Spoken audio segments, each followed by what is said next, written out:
आदरणीय बहन रेणुबाला गुप्ता जी, मेरे साथी जिला में महामंत्री सुनील गोयल जी, राजवीर जी व इस प्रेस वार्ता में उपस्थित सभी प्रेस के बंधुओं, आज की प्रेस वार्ता में आप सबसे बातचीत करने के लिए हमारे बीच में हमारे प्रदेश के प्रवक्ता विदुर रावल जी हैं। वो भारतीय जनता पार्टी ने जो एक निर्णय लिया है कि आज़ादी का अमृत महोत्सव इस 2022 के साल को मनाने का और सुभाष चंद्र बोस जी की 23 जनवरी को जो जयंती है उसको मनाने का जो निर्णय लिया है, उसी के विषय में आप सबसे बातचीत करने के लिए हमारे बीच में विदुर रावल जी हैं। मैं उनसे निवेदन करूंगा कि वो अपनी बातचीत रखें। आदरणीय विदुर। करनाल जिले के भारतीय जनता पार्टी जिला अध्यक्ष आदरणीय योगेंद्र राणा जी, इंद्री से बहुत ही लोकप्रिय विधायक रामकुमार कश्यप जी, करनाल से दूसरी बार महापौर बनी बहुत ही लोकप्रिय रेणुबाला गुप्ता जी, इस जिले के दोनों महामंत्री, हमारे मीडिया के प्रभारी अशोक जी और यहाँ उपस्थित सभी प्रिंट मीडिया के, इलेक्ट्रॉनिक मीडिया के वरिष्ठ पत्रकार बंधुओं, जिनसे सीखा भी बहुत कुछ है मैंने यहाँ पर, और छायाकार बंधु। आज एक बहुत ही महत्वपूर्ण विषय पर हम बातचीत करने वाले हैं। इतना महत्वपूर्ण विषय है कि इस कॉन्फ्रेंस के बाद आप महसूस करेंगे कि ये अन्य राजनीतिक प्रेस कॉन्फ्रेंसों से एक अलग प्रेस वार्ता में आप शामिल होकर गए हैं। आज़ादी के आंदोलन में जिस प्रकार बहुत से स्वतंत्रता सेनानियों का जिक्र होता है, उसी प्रकार से एक विशिष्ट स्थान उस समय की प्रेस को भी दिया जाता है। आज भी याद किया जाता है कि उन्होंने भी अपने अपने क्षेत्र में किस प्रकार से उस स्वतंत्रता संग्राम की लौ जगाने के लिए काम किया। मैं उम्मीद करूंगा कि उसी भाव के साथ आप भी इस वार्ता को लेंगे। देखिए, भारतीय स्वतंत्रता संग्राम जो रहा, 90 वर्षों का जो कालखंड रहा, उसको मोटे मोटे तौर पर 4 हिस्सों में बांटा जा सकता है। पहला 1857 की जो प्रथम क्रांति थी वो हिस्सा, दूसरा हिस्सा जो क्रांतिकारी आंदोलन था, जिसमें भगत सिंह, राजगुरु, सुखदेव, अशफाक उल्लाह खां, राम प्रसाद बिस्मिल, चंद्रशेखर आज़ाद, विनायक दामोदर सावरकर जैसे असंख्य वीरों ने अपने प्राणों की आहुति दी। एक भाग हो सकता है जो कांग्रेस का आंदोलन रहा, जो सशस्त्र नहीं था, अहिंसा वाला आंदोलन था, और चौथा भाग जो है वो आज़ाद हिंद फौज और नेताजी सुभाष चंद्र बोस का जो योगदान रहा, उसको हो सकता है। बड़े खेद की बात है कि इन 4 हिस्सों में से एक हिस्से का तो बहुत ही यशोगान किया गया, गुणगान किया गया, उसके बारे में बारीकी से बताया गया, लेकिन 3 हिस्सों को बिल्कुल ही भुला दिया गया, छुपा दिया गया। आपको बताना चाहूँगा कि जो सरकारी दस्तावेज बताते हैं, जो अंग्रेज़ों के रिकॉर्ड बताते हैं, उसके अनुसार स्वतंत्रता संग्राम में 3,27,000 लोगों ने अपने जीवन का बलिदान दिया। 3,27,000। 13,500 लोगों को तो अंग्रेजी दस्तावेज बताते हैं कि उनको फांसी हुई। एक दिन में 86 लोगों को फांसी हुई है। सिहरन पैदा करने वाला ऐसा एक इस प्रकार का प्रसंग शायद दुनिया के इतिहास में इतना लंबा चला स्वतंत्रता संग्राम कोई नहीं हुआ। शायद इतनी जाने किसी एक भी देश के लोगों ने अपने मातृभूमि को स्वतंत्र करवाने के लिए नहीं दी होंगी, लेकिन चर्चा केवल एक भाग की हुई। उस भाग पर बहुत चर्चा हुई, इतिहास लिखा गया, इतिहास अपने अनुसार लिखा गया, एक परिवार विशेष का यशोगान किया गया, उसका महिमा मंडन किया गया, लेकिन हम सबको अन्य जो विषय हैं उस पर भी तो ध्यान देना चाहिए, उस पर भी तो चर्चा करनी चाहिए। और इसी सारी बात को लेकर इस जो आज़ादी का हम अमृत महोत्सव 75 वर्ष पूरे होने पर मना रहे हैं, ये पूरा साल उस रूप में मना रहे हैं, उसी में ही एक इम्पॉर्टेंट माइलस्टोन 23 जनवरी को होने वाला है, जिसमें नेताजी सुभाष चंद्र बोस की ये 125वीं जन्म जयंती भी है। तो उस पर भारतीय जनता पार्टी हरियाणा प्रदेश ने यशस्वी, हमारे प्रदेश के अध्यक्ष माननीय ओम प्रकाश धनखड़ जी के नेतृत्व में, उनके आह्वान पर, उन्हीं की प्रेरणा से हम पूरे हरियाणा के अंदर 7800 स्थानों पर 9:30 बजे से 10:30 बजे उस दिन सुबह 7800 स्थानों पर, यानी प्रत्येक गांव में, हरियाणा के प्रत्येक गांव में, प्रत्येक शहरी वार्ड में, नगर के वार्डों में हम एक कार्यक्रम कर रहे हैं। और उस कार्यक्रम में ये जो 3 हिस्से जिसकी चर्चा नहीं हुई है, उस हिस्से की भी चर्चा करेंगे, चौथे हिस्से की भी चर्चा करेंगे, और इसके साथ साथ जो इतिहास भुला दिया गया उसकी भी बातचीत हम लोग करेंगे।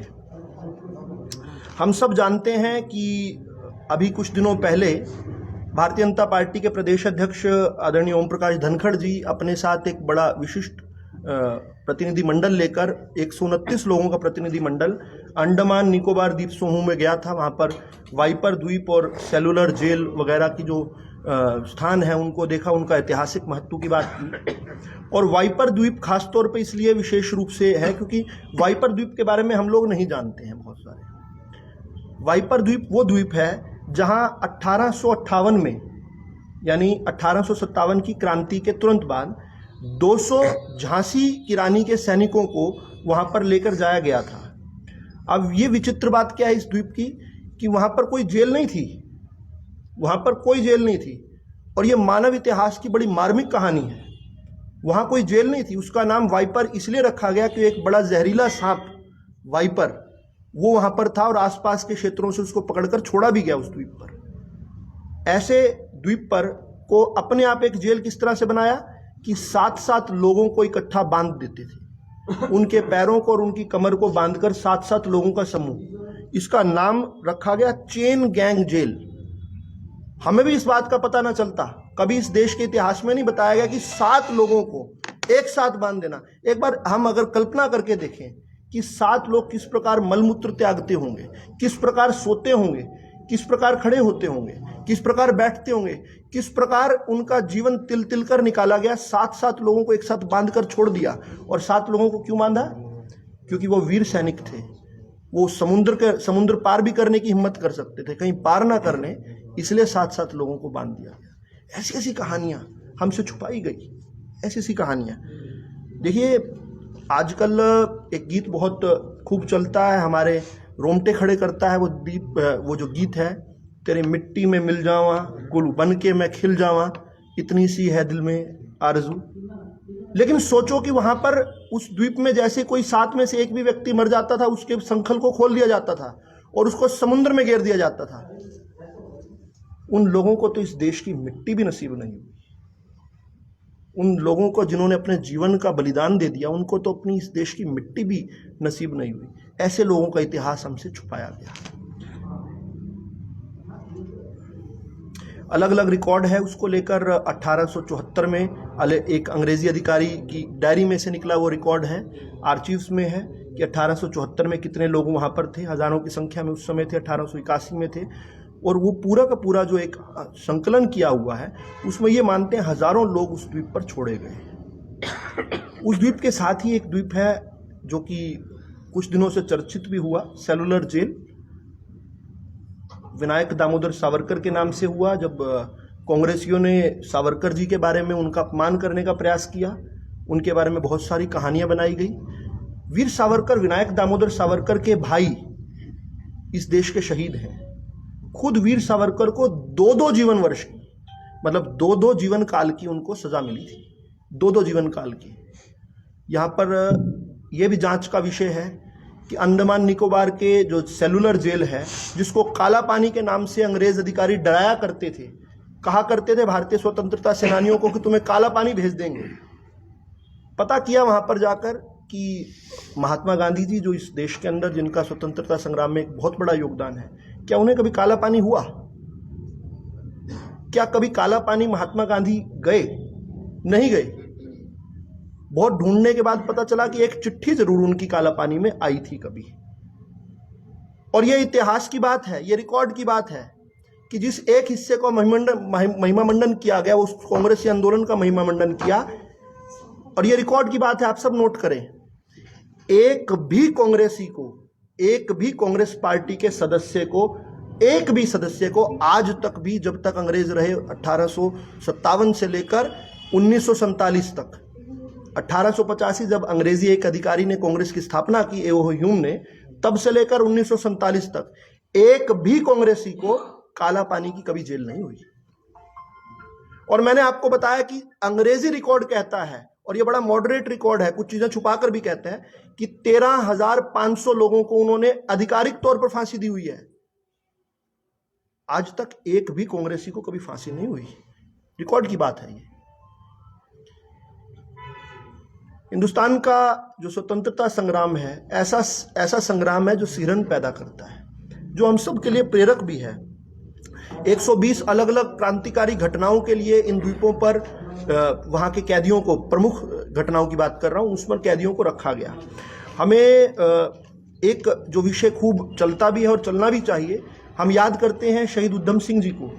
शहीद उधम सिंह जी जिन्होंने जाकर जनरल डायर को ब्रिटेन में जाकर मारा, उनको याद करते हैं। लेकिन जनरल सबसे बड़ी उपाधि वाला व्यक्ति नहीं था जिसका अंग्रेजी किसी अधिकारी का कत्ल किया गया।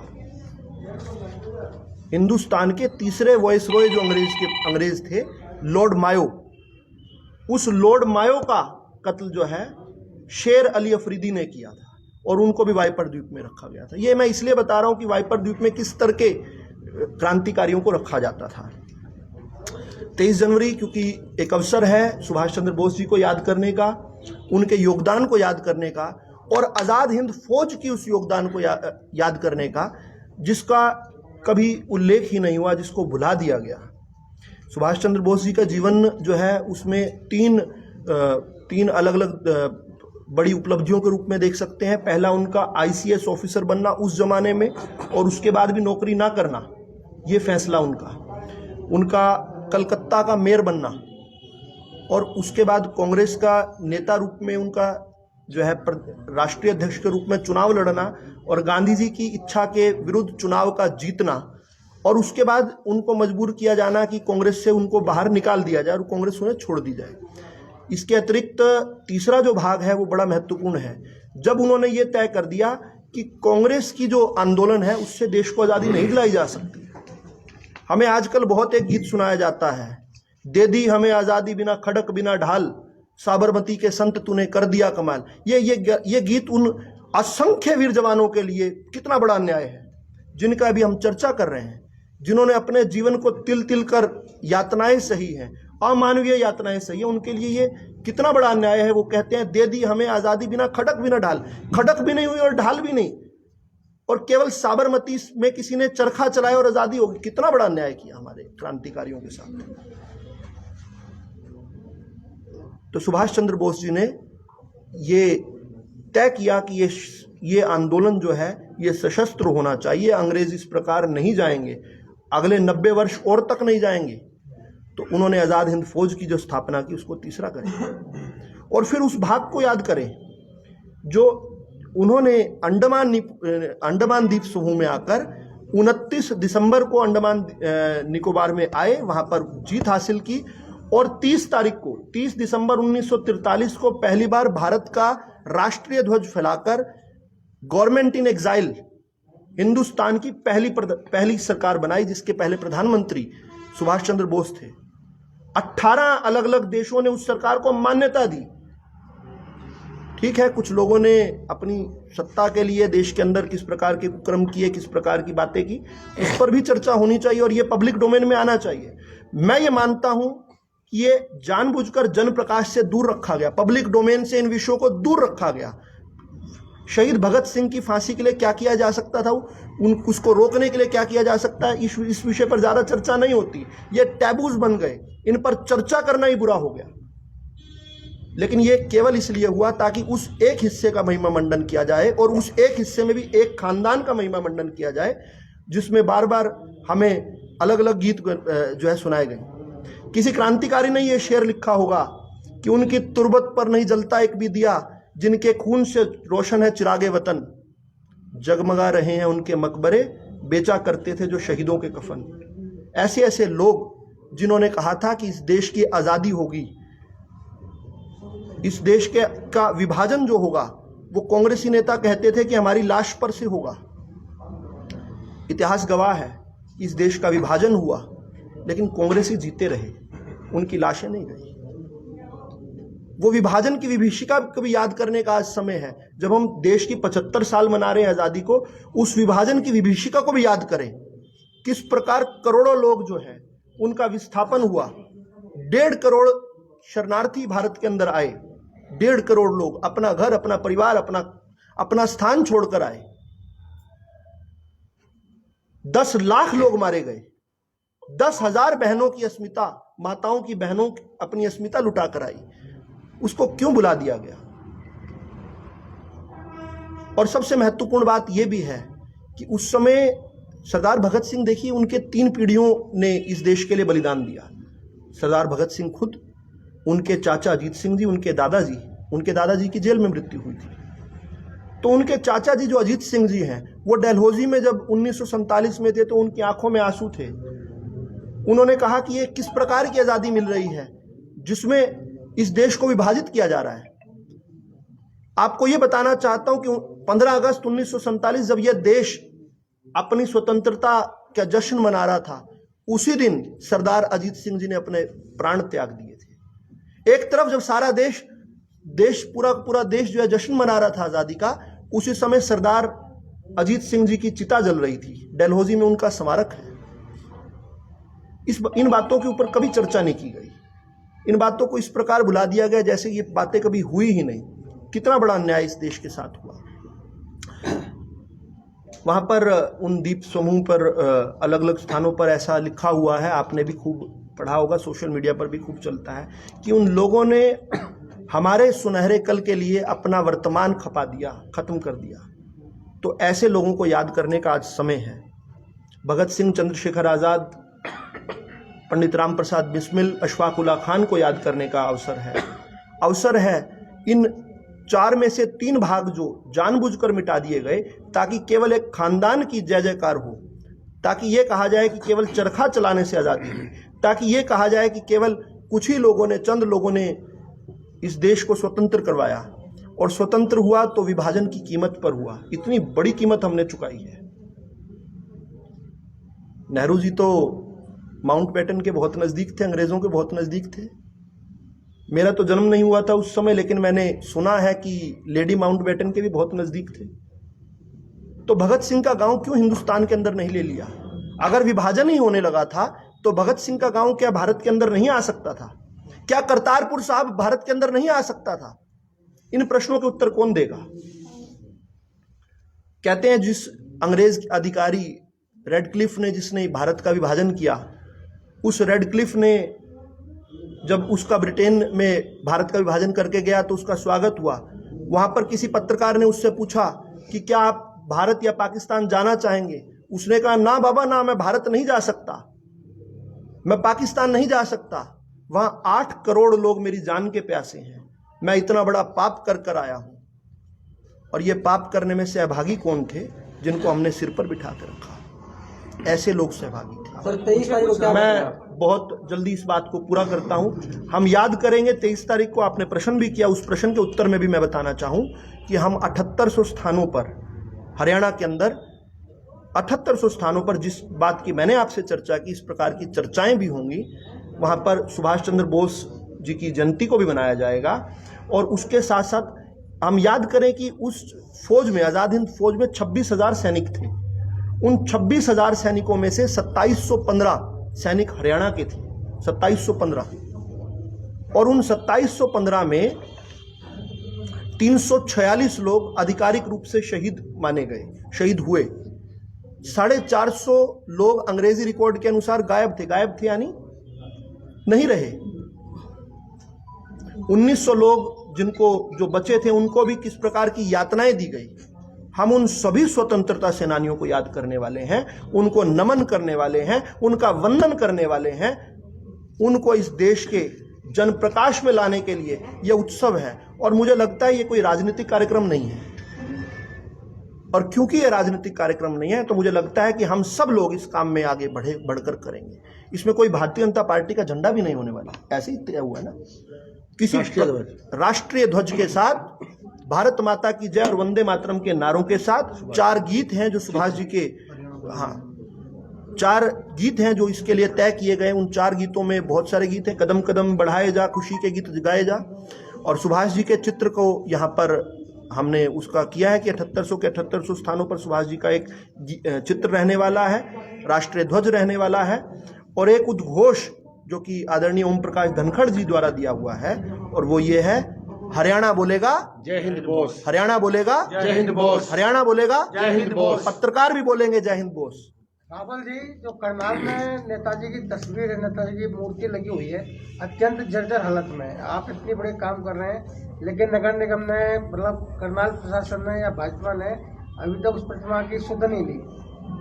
मेरा निवेदन है कि आज वाले विषय से बिल्कुल भी हम डाइल्यूट नहीं, ये बहुत महत्वपूर्ण विषय है, ये बहुत महत्वपूर्ण विषय है। इसमें कर रहे हैं सर, आपने कहा कि प्रतिमा को भी इतिहास के 3 हिस्से छिपाए गए। 8 साल से आपकी सरकार है, इतिहास में हर गलतियों को ठीक किया जाए, बदलाव किया गया सिलेबस में या कुछ की उन 3 को भी दिखाया जाए। हाँ, ये जन प्रकाश में आना, पब्लिक डोमेन में आना बड़ा आवश्यक है। 8 साल हो गए सर। सर, भविष्य में जो चीजें आप लेकर आए हैं, ये जो थोड़े दिनों पहले तक, एक बार उनका जवाब दे दूं मैं, और महत्वपूर्ण है क्योंकि उन्हें लगा कि शायद हमने कुछ किया नहीं इस बारे में, इसका भी ब्यौरा दे देता हूं। जावेडकर जी का स्टेटमेंट था, इसका भी ब्यौरा, इसका भी ब्यौरा, इसका भी ब्यौरा दे देता हूं आपको मैं। 1998 और 99 में जब अटल जी की सरकार आई थी, तब से इन कामों को शुरू किया गया। उससे पहले तक NCERT की किताबों के अंदर भगत सिंह जो है मिलिटेंट लिखे हुए थे, अब नहीं है। किसने हटाए पता करना। जो अंडमान द्वीप समूह की बात कर रहे हैं, वहां पर कितनी बड़ी बात है कि सेलुलर जेल, जिसकी हमने इतनी बड़ी चर्चा की, जिसको किसी भी और देश में होता तो उसको एक स्मारक बनाया जाता, बहुत बड़ा स्मारक बनाया जाता।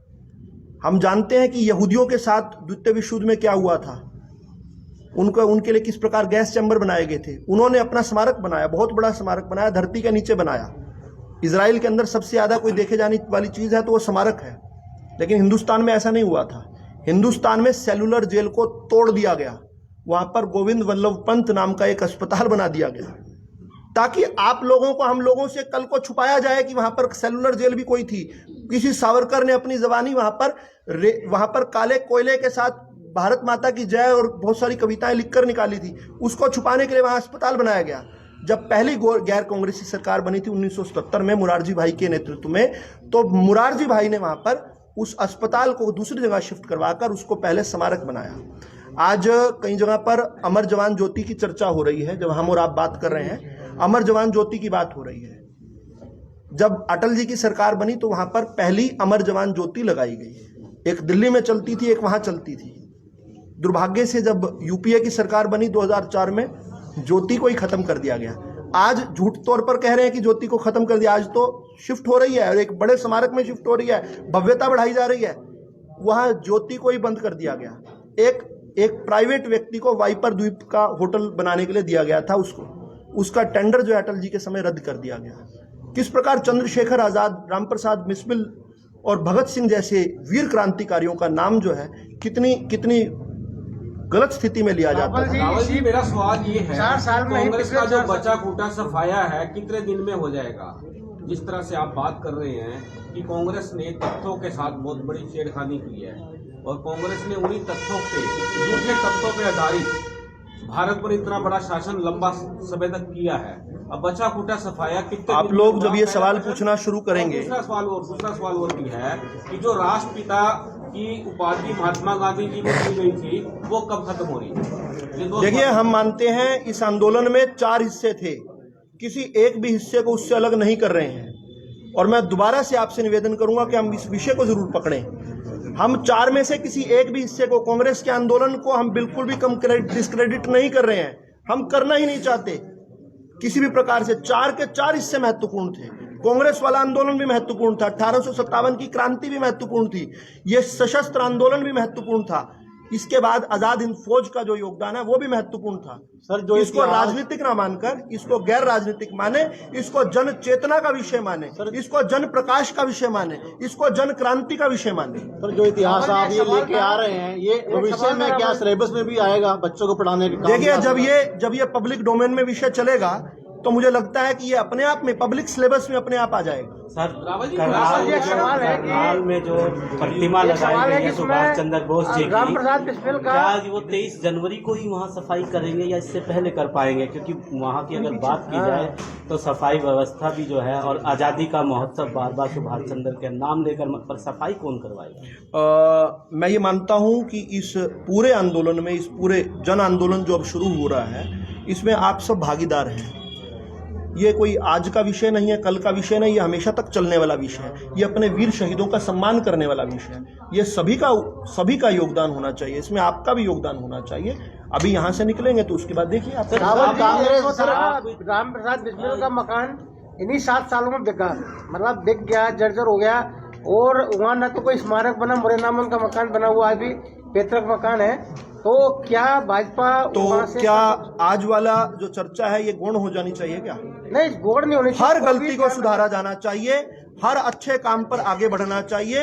ये जो इतना बड़ा आंदोलन, इतनी बड़ी प्रेरणा, इतनी बड़ा जो विषय पब्लिक डिस्कोर्स में आ रहा है, मेरा निवेदन है, विनती है, प्रार्थना है, आग्रह है, अनुरोध है आपसे कि इस विषय को बिल्कुल भी गौण ना होने देना। यह आपके और हमारे दिल से जुड़ा हुआ विषय है, यह जज्बाती विषय है, इस विषय को गौण नहीं होने देना, इस विषय पर ध्यान करना। गलती कोई भी करे तो सुधारा जाना चाहिए। सबके लिए, कांग्रेस के लिए भी है कि वो भी अपनी गलती हर देशवासी के लिए है, हर देशवासी के लिए, हर कांग्रेसी के लिए, हर भारतीय जनता पार्टी के कार्यकर्ता के लिए, हर गैर राजनीतिक व्यक्ति के लिए, हर पत्रकार के लिए, हर छायाकार के लिए, हर आदरणीय व्यक्ति के लिए, हर सैनिक के लिए, हर किसान के लिए, हर वंचित के लिए है, हर सभी व्यक्तियों के लिए। ये देश सबका है। भगत सिंह के 3 पीढ़ियों ने जो है वो बलिदान दिए हैं, तो क्या भगत सिंह को शहीद का दर्जा कोई सरकार आज तक दिलवा पाई है?